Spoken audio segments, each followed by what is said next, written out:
The door on my Cub sucks. What does that have to do with getting my wings repaired? Watch and find out.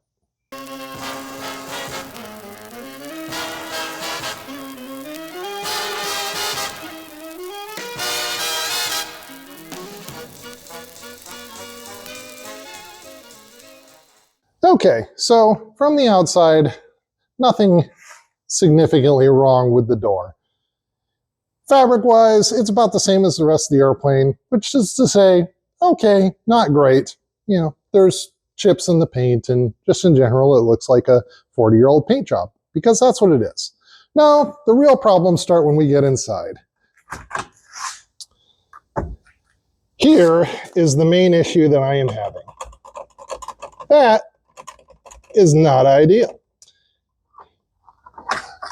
There were some issues. Obviously, the window is removed, so I can't really show, but I did have some issues with the hinges that were used on the window, the support that was used on the window, all making it very hard to close the door and window together.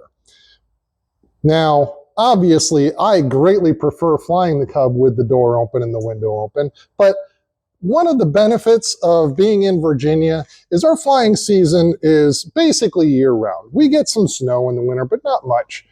And so I do fly this airplane in, you know, somewhat colder weather where I do like to have the door and the window shut in the winter. So the window was a big cause of that problem, but the other problem is definitely this door handle here. It makes it very hard. It's really, when you're closing the window, it's not so obvious now without the window here, but the window has a channel that goes over top of this edge of the door. So when you are closing the door from the inside, this is literally the only leverage point that you have when you're closing the window as well. When you're closing just the door, obviously you can grab on top of the door, but when you're closing the door and the window, this is the only leverage point that you have. And you can see here, it's kind of, it wants to stick out on the front there, and it makes getting the front, like right there, you think everything's closed, but the front actually isn't in the hole there. Things don't line up well. Just in general, this door needs some work, right? Obviously, the door, like everything else, is fabric covered. So that means to get this thing fixed up, I'm going to have to pull the fabric and redo it.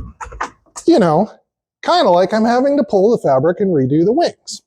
So here is where I am at. I am considering, for covering the airplane, switching to Oratex for the fabric.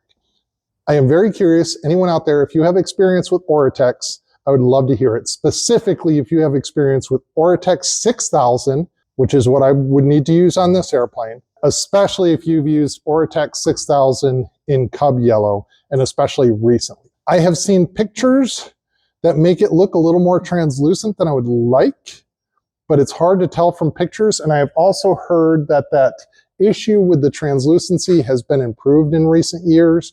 So, you know, if you used it 10 years ago, that's helpful information for me, but perhaps less helpful than someone who's used it recently. That being said, before I commit to switching up fabric systems and doing my entire wing, my thought was, hey, I need to redo my door anyway. It's one of those projects that's not necessary right now to get me airworthy again.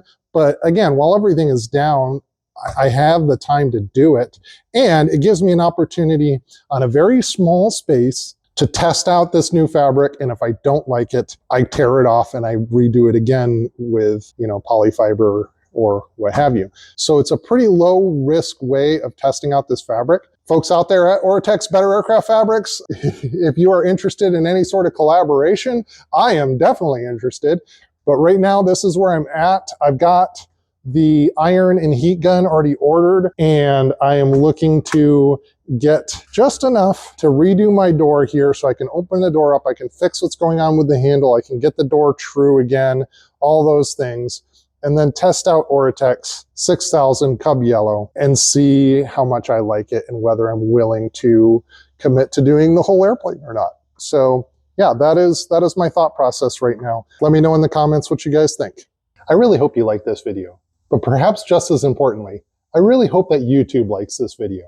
Because if YouTube likes this video, it'll send this video to more people, and hopefully more people can get something out of it.